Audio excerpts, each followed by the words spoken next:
양육자의 조건은입니다. 자, 어떤 사건에 대한 재판입니까? 네, 베트남 국적 여성과 결혼한 한국 남성의 얘기인데요.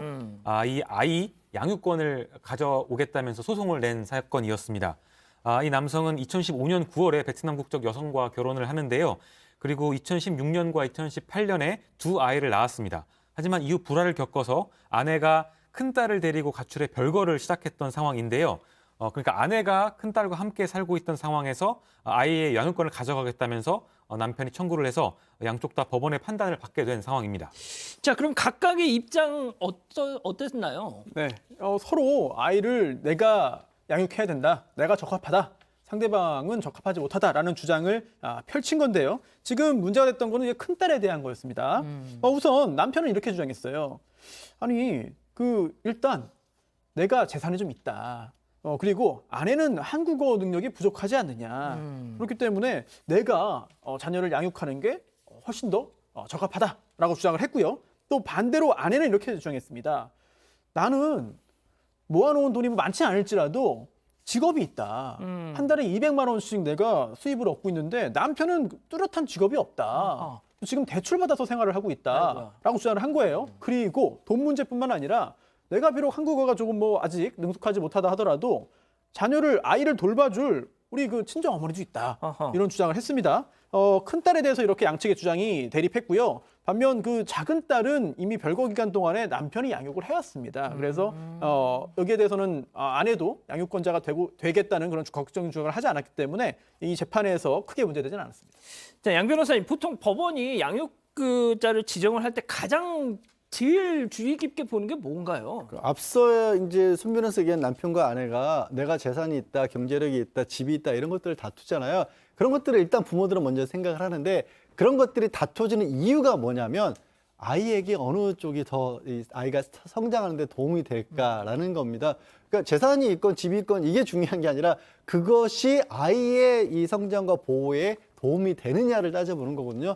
가장 일반적으로 이런 기준들을 많이 따져봐요. 쉽게 말씀드려서 부모가 이혼하기 전과 가장 유사한 환경을 어느 부모 중 누가 더 장담해 줄 수 있을 것이냐. 가능하면 아이에게 정신적으로 육체적으로 크게 달라지지 않는 환경을 누가 더 보장해 줄 수 있느냐. 그래서 이제 아이의 의사도 굉장히 중요하게 여깁니다. 그렇군요. 자, 교수님, 일단 여기까지만 듣고 교수님은 이 지금 가장 대상이 되고 있는 큰딸 누가 키우는 게, 누가 데려가는 게 더 낫다고 보십니까? 얘기를 쉽게 하기는 현재로서는 어렵습니다. 이 내용만 가지고 보면. 그러니까 아마도 익숙한 환경에서 아이들이 성장하게 하는 게 제일 바람직할 텐데요. 작은 딸은 아버지가 계속 키운 것 같고, 큰 딸이 결국에는 이제 별거 과정 중에 외할머니하고 지금 큰 딸하고 엄마하고 이렇게 생활을 같이 했던 것 같고, 엄마는 200만 원 수입이 있고, 그런 상황이면 결국에는 지금 그런 상태로 계속 가는 게 아이에게 크게 어떤 삶의 환경의 변화 없이 익숙하게 학교도 가야 되고 하니까 더 적합한 게 아닌가, 이런 생각은 얼마든지 해볼 수 있을 것 같긴 해요. 알겠습니다. 자, 그러면은 교수님의 저런 판단과 법원의 판단이 일치하는지 지금부터 좀 따져보죠. 자, 그런데 1심, 2심 네. 아빠 손을 들어줬어요. 네, 1심과 2심은 아버지의 손을 들어줬습니다. 일단 큰딸은 어머니와 살고 있던 상황임에도 앞으로는 아버지와 함께 사는 게 좋겠다, 이런 취지의 판단을 한 거라고 이해하시면 될 것 같은데요. 이유는 이거였습니다. 아내나 양육 보조자인 아내의 어머니가 모두 한국어 소통 능력이 부족하다, 또 경제적 능력이 떨어진다고 판단을 했고요. 아내가 출근하는 동안 아이를 돌보는 아내의 어머니, 그러니까 할머니는 한국어를 사용하지 않아서 아이의 언어 습득 및 학교 생활에 우려스러운 측면이 있다고 판단했습니다. 그러니까 한국어 소통 능력이 중요한 그런 판단 근거가 된 겁니다. 자, 이게 대법원까지 갔는데 한국어 소통 능력, 지금 1심, 2심에서 가장 중요하게 봤던 그거는 그렇게 중요한 조건이 아니다라고 판단을 했네요. 그렇습니다. 이런 한국어 능력 하나만 가지고 양육권자를 결정하는 건 아닙니다만 이 특정한 사안에서는 사실 또 변수가 될 수 있는 거거든요. 예. 여기에 대해서 대법원이 1, 2심과 약간 좀 다른 그런 판단을 내린 겁니다. 이 부모의 한국어 능력이, 소통 능력이 그렇게 중요하지 않다라는 취지예요. 왜냐하면 이게 아예 중요하지 않다가 아니라 그렇죠. 다른 데서 배울 수 있다는 거예요. 즉 공교육 시스템이 잘 확립되어 있다.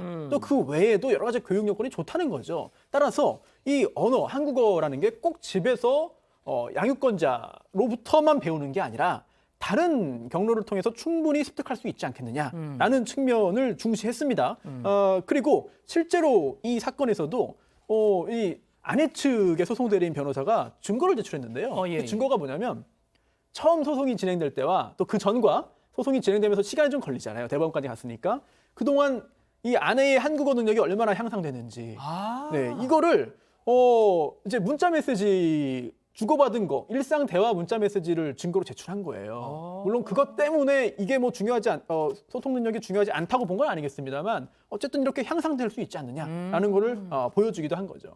자, 양 변호사님 지금 이 정도까지 얘기 들어보니까 대법원은 이 엄마 손을 들어준 것 같은데요? 그러니까 엄마 손을 확정적으로 들어줬다라기보다는 다시 심리하라고 법원으로 돌려보낸 겁니다.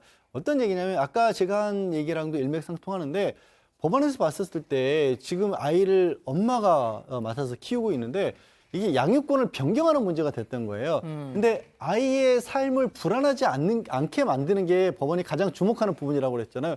근데 지금 엄마로부터 아빠로 변경할 만한 사정, 그러니까 엄마가 딱히 못하고 있다는 부분을 찾을 수가 없다라는 게 법원의 입장이었던 겁니다. 뭐 경제력이 문제가 됐든지 간에 정서적 안정 같은 것들을 따져봤을 때도 아니 지금 엄마랑 잘 지내고 있는데 왜 굳이 아빠에게 돌려보내야 되지? 우리는 잘 모르겠어라고 지적을 했고 그리고 이제 법원에서 고등법원에서 심사를 하면서 가사조서관이 이 양육자 지정과 관련해서 아이들도 이렇게 만나서 면접해보고 이 아이의 상태가 어쩐지 이런 것도 보고서를 써야 되는데 그게 좀 부족했던 모양이에요. 그래서 지금 이 양쪽 중에 누가 이혼의 책임이 있는지만 조사를 열심히 하고 아이에게 어느 쪽이 더 유리한지는 별로 조사를 안 한 것 같다. 다시 한번 그래요? 어. 들여다봐라 이렇게 한 겁니다.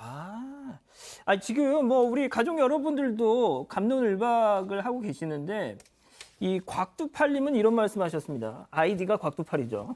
한국어보다 백수가 더 문제 아니냐.